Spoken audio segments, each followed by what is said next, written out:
तो पहले तो first of all I want to be clear कि I'm not going to discuss anything on digital personal data protection bill. I understand there is a lot of interest in that. We will certainly discuss that tomorrow and the days after that. I have today requested you to join me and of course to share some South Indian breakfast, certainly, but also to share with you what I think is an important aspect in the ongoing political discourse and debate about the future of India. There are some political formations that have decided to rebrand themselves because they have some history to be embarrassed by. And in that context, I want to talk to you about the telecom sector, the communication sector in general, and where we are today and where we were.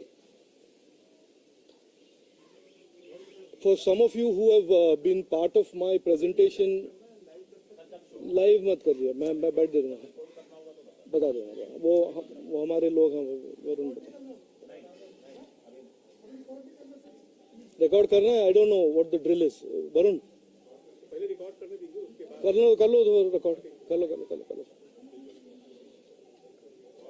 मैंने and I had about a month ago presented in the BJP party office a presentation called The Lost Decade to the India Decade. और मैंने मेटी और electronics की दुनिया में जो 9 साल में प्रोग्रेस हुआ है उसके बारे में मैंने एक प्रेजेंटेशन दिया था. आज उसी कॉन्टेक्स्ट में from the lost decade to the India decade, I want to talk to you about the telecom sector. What was the telecom sector during the UPA and what is the telecom sector today? Of course, you are aware, today we are at about 83 crore Indians connected to the internet, 830 million Indians, the largest base on the global internet, largest single community on the global internet. We are the world's largest connected country, largest connected democracy. Or 2014 में the number was a fraction. That is the starting point of what I want to tell you in terms of the progress and advancement in terms of technology reaching so many Indians, and by 25-26 it is our anticipation that 120 crore Indians will be enabled and connected to the internet, and that will be the deliverable, or that is what the telecom sector would have delivered. Keeping that as a backdrop, I want to share with you 4 points that marks the difference between the lost decade and the India decade. In the lost decade, when you talked about telecom, when you talked about the telecom sector, you essentially talked only about scams. You talked about the 2G scam, you talked about the trunk exchange scam, you talked about how BSNL, which was a $6 billion company in 2004, had become a loss-making, significant liability on public exchequer by 2014. This was the characterization and this was what the lost decade meant vis-a-vis telecom. 2G scam के बारे में मैं ज़्यादा नहीं बोलूँगा, आप जानते ही हैं. There was crony capitalism, crony licensing, new phrases like first come first serve were invented instead of tenders. New analogies and ideologies and phraseologies like zero loss were invented during the last decade by a very senior lawyer come minister. तो ये सब था lost decade के telecom sector के characteristic. और आज क्या हो रहा है, जैसे मैंने कहा, we are the fastest growing telecom connectivity nation in the world, the largest connected nation in the world. We have on multiple occasions auctioned spectrum,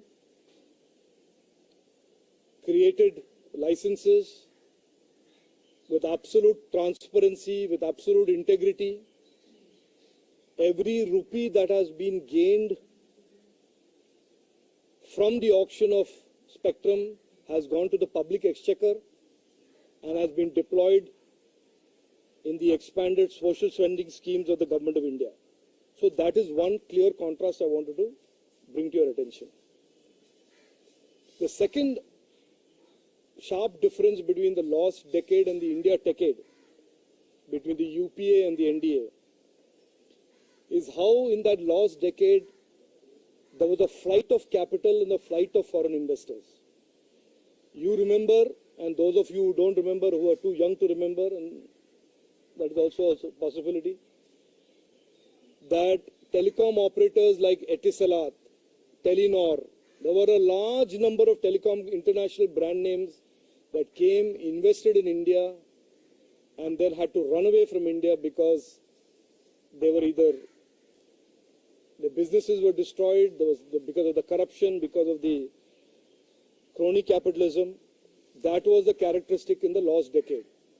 और इंडिया डेकेड में आज ईज ऑफ बिजनेस के कारण, सरकार के रिफॉर्म्स के कारण आज एक stable, growing investor with great positive sentiment are rapidly investing into this sector and only growing the overall market capitalization and size of this segment in the digital economy.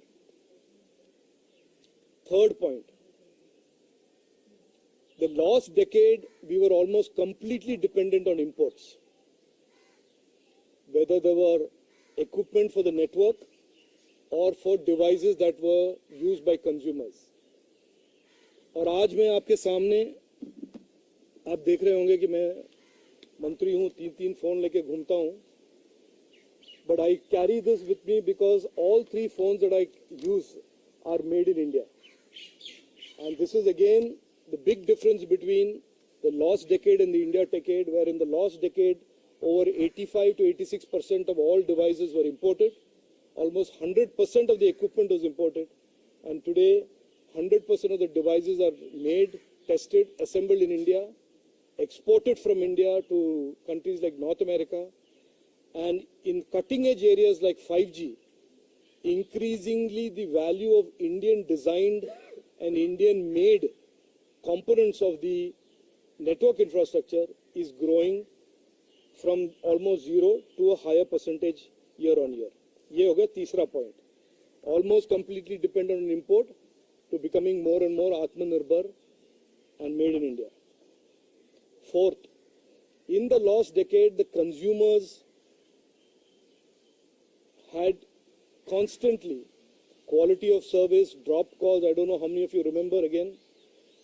पूरा का पूरा नैरेटिव होता था कि मेरे कॉल्स ड्रॉप हो रहे हैं, क्वालिटी ऑफ सर्विस के बारे में कोई सोच नहीं रहा है, सरकार नहीं, ट्राई नहीं. And this is always a debate between the consumer and the operator about why the consumers did not have any voice, the consumers did not have a right to quality service. In the India decade, that whole equation has been turned 180 degrees. Networks are much higher quality today. Operators are incentivized and tasked with investing more and more base stations and capacities in the wireless networks. And even in the 5G, which we have launched as one of the few countries to have launched it, we are the second fastest rolled out 5G network in the world. And over 700 districts in India have already had 5G coverage. Over 500,000 base stations have been rolled out in this cutting edge technology. And we are already having a vision and a roadmap for 6G. And I wanted to just summarize for you in this overall debate and discourse about politics and UPA becoming something else and all of that, and this tendency and the temptation for the opposition to pretend that people don't have memories, that the 10 years of UPA in telecom was certainly a lost decade, was certainly a corruption-filled, crony capitalism-led sector, to today's India decade age, when telecom is playing a very, very important role in expanding the digital economy and leading us to $1 trillion goal by 2026. But that is all I had to say, and I'm happy to take any questions. Thank you.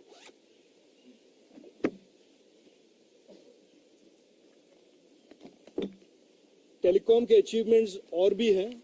I don't want to leave the impression with you that the only 4 points were that I said. There are many other, but they all fall under the broad category of the 4 things that I said. Rajeev, you said we are ready with a vision and roadmap for 6G. Could you elaborate a bit?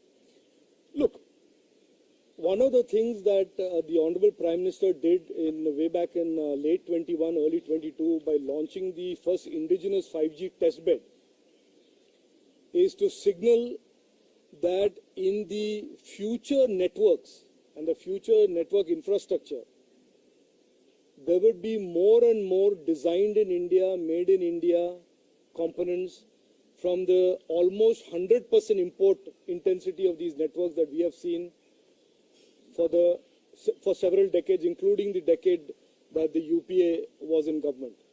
So we have a roadmap as the virtualization, softwareization of these networks increase, that Indian IP, Indian technology will find a significant place in the future of wireless networks in general and in the future of wireless IP networks in India in particular. Anji.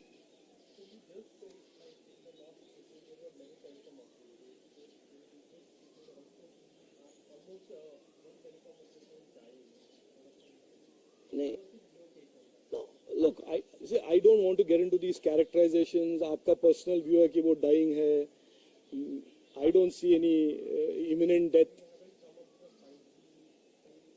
Look, let me just say this. I cannot comment on a particular private company's business strategy. Some companies decide to bypass 4G and they do 5G. Some people decide to not to do 3G, go to 4G. Those are business strategies depending on their clientele and their customer profile. As far as I am concerned, and I was asked a question about 10 days ago in another context, what do I see the landscape of telecom operators in India? I see no reason for us to believe that there will be anything less than 4 operators and 4 telcos, given the size of this market and increasingly the diversity of services that are going to be offered to those who use the internet on the other side. Like I said, India is going to have 120 crore Indians that are using the internet. Primarily, they use the wireless internet, which is 5G, 4G, 3G, to access the internet.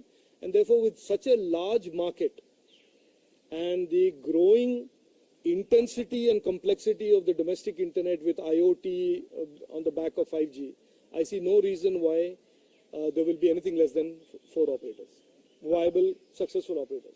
So you mentioned about gaining of both of the domestic equipment shares and by giving the right to something like that.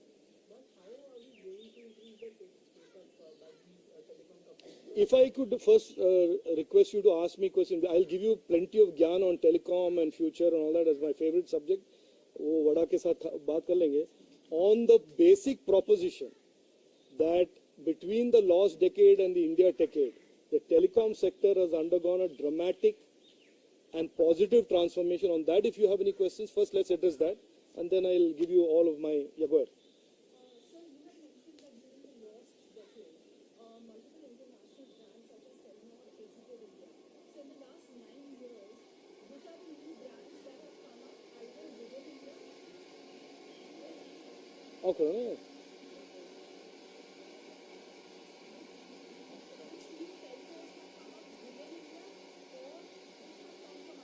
Yeah, so therefore, if you look at the last 9 years, there has never been an occasion for bidding for new licenses.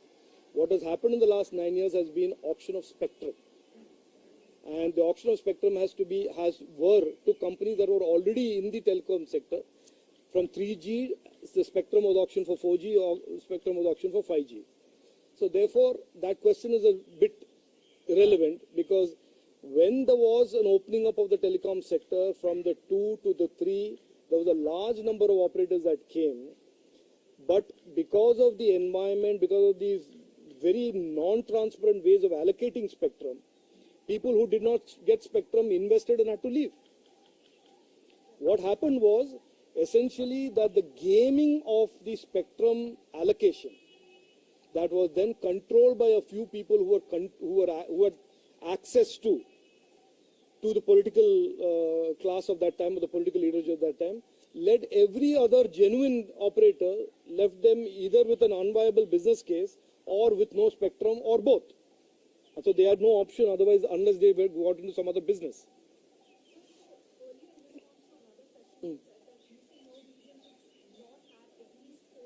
The current, I answered that question in the context of him characterizing one of the current 4 operators as being unviable or going to die, or whatever the word was.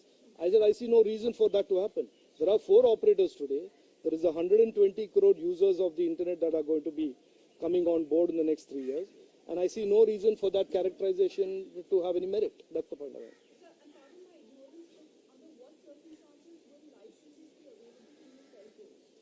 That is a little beyond my pay scale, so I can't certainly answer that. I am not the telecom minister. I am only here to tell you what was the telecom sector between 2004 and 14, and what is the telecom sector between 2014 and 2023.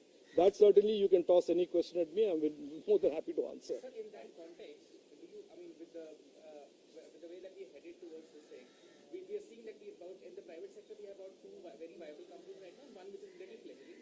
BSNL, a lot of money has been pumped into BSNL, and let's hope that sort of pays off.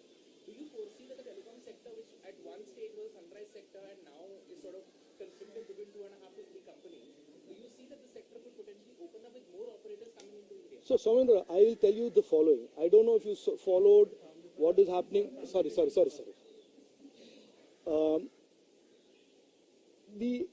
The way we see the telecom sector and the IP sector, the internet space in general, should be not to assume that the current model of carriers will be the model of carriers in the future. There may be all types of different models that will emerge as a result of innovation. You are seeing, for example, recently a deal that was done by a company in Bangalore called Route Mobile. So there is CPaaS, there are so many other innovations down the road that lend themselves to the softwareization of the telecom network, that if today you want to predict what will be the market structure of IP networks 5 years from now, I am certainly not somebody who is going to predict what it's going to look like. So that is why I said to assume that the current market structure will be the future market structure, or that a company that took a decision in the current marketplace not to invest in 4G but go straight to 5G, those are all decisions that companies take. But I see simply this, that in the last 10 years, our government has created an extremely healthy, vibrant, growing telecom sector. 120 crore Indians are going to have access to the internet. And I certainly want to share one story with you, since you asked the question, Sumendra, that recently I visited a remote district of Nagaland, where I was the first minister to visit there after 50 years. And the district was, the village was in a district called Zuniboto. And in the morning when I met a community of 600 people, I said, how many of you get how many of you have Aadhaar? So pure 600 said they have Aadhaar. How many of you get your subsidies and benefits delivered online on the internet? All 600 of them. So what I want to say is that this is not about statistics and numbers, that this orderly expansion of the internet, orderly expansion and growth of the telecom sector in the last 9 years has benefited the most remote Indian citizen to be able to connect and get the benefits of government and governance that has been put forth by Prime Minister Narendra Modi. And that is why telecom and the orderly growth of telecom, the growth of telecom, the scam-free growth of telecom has been an important part of the digital economic growth, the digital governance growth, the maximum governance narrative of our Prime Minister's mission in terms of delivering governance to all. Yes, go ahead.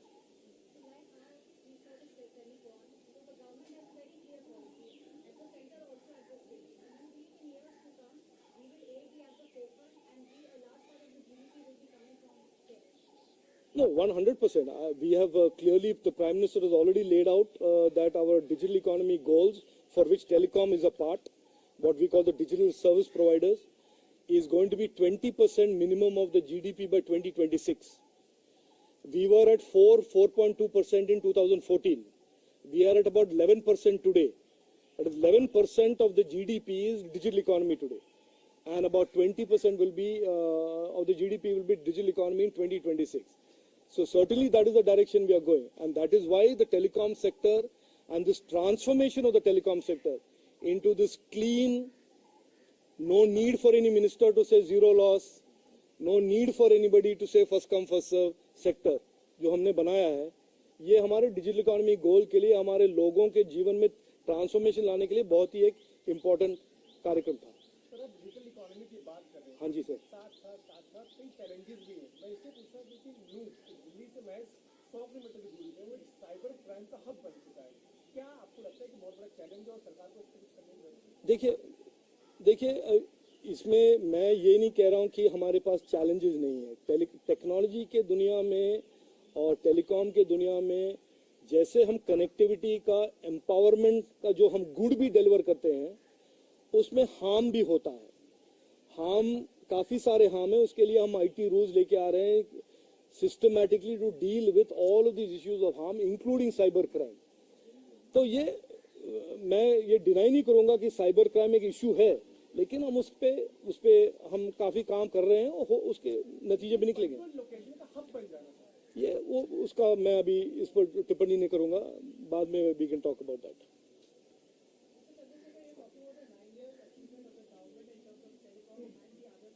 Yes,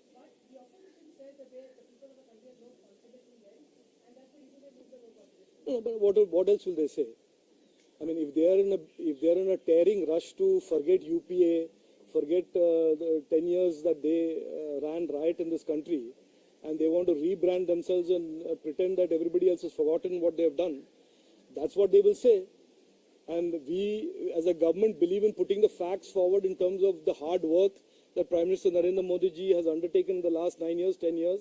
The details and facts of the transformation are there in front of you. And finally, in my opinion, the democratic process is about a clash over or a debate over facts, not debate about fiction. So I think if they have some imaginary delusion in their mind, there is, like I always say, in democracy, there is a right to be delusional as much as there is a right to be to free speech. देखिए वो और क्या बोलेंगे, जो एक तरह से गठबंधन जिन्होंने यूपीए के टाइम में यही गठबंधन, यही कोalition ने 2G स्कैम और टेलीकॉम सेक्टर को बर्बाद करने का यही एक कोalition का रिस्पॉन्सिबिलिटी था, आज वो अपने नाम को बदलकर कुछ और नए नाम इन्वेंट करना चाहते हैं, तो वो और क्या बोलेंगे। हमारा ये हमारे सरकार का, हमारे पार्टी का एक पूरा विश्वास है कि हमने जो प्रधानमंत्री मोदी जी ने जो 9 साल में उन्होंने काम किए हैं, जो ट्रांसफॉर्मेशन उन्होंने लाया है, वो हम लोगों के सामने रखेंगे, हर लोग के सामने, हर व्यक्ति के सामने रखेंगे और लोग तय करेंगे। और ये डिबेट होगा फैक्ट्स पर, अचीवमेंट्स पर, रिपोर्ट कार्ड पर। और कोई कुछ बोले, कोई ट्वीट कुछ करे, उससे कुछ मुझे नहीं लगता है प्रभाव पड़ेगा।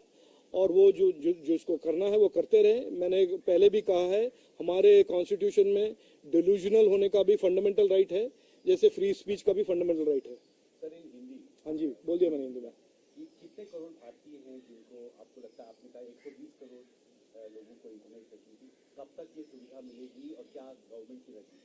आज के दिन में 85 करोड़ यानी 85 करोड़ भारतवासी इंटरनेट से हमारे टेलीकॉम सेक्टर के द्वारा जुड़ रहे हैं, जुड़ चुके हैं। और वो जो जुड़े हैं वो महिला हैं, बच्चे हैं, बुजुर्ग हैं, रूरल कम्युनिटी से हैं, अर्बन कम्युनिटी से हैं, जो स्टेट कैपिटल से बहुत दूर रहते हैं, उनको सब मेन स्ट्रीम में भारत सरकार के साथ जोड़ने का, उनके राज्य सरकार के साथ जोड़ने का एक तरह से काम टेलीकॉम सेक्टर ने किया है। बाकी और हमारे देश बना है दुनिया के सबसे बड़े कनेक्टेड डेमोक्रेसी और सबसे बड़े कनेक्टेड देश। फिर भी ऐसे 40 करोड़ लोग हैं जो इंटरनेट से बाहर हैं और उन्हें भी इंटरनेट से जोड़ेंगे। भारत नेट और 5G जैसे हमारे नए नए जो प्रोग्राम्स हैं, और हमारा मानना है या हमारा ऑब्जेक्टिव ये है कि 2025-26 तक ये 120 करोड़ लोग पूरे के पूरे भारतवासी इस इंटरनेट से जुड़ने के काबिल हो और जुड़ने के उनके पास कैपेसिटी और एक्सेस हो। हाँ जी। Just wanted to ask, this NAVIC that we are developing and the Shakti chip, when do you think this could go into Indian smartphones and how you are going to do that? Wrong press conference. We will discuss this in a different press conference. I'll talk to you offline on that. Yeah.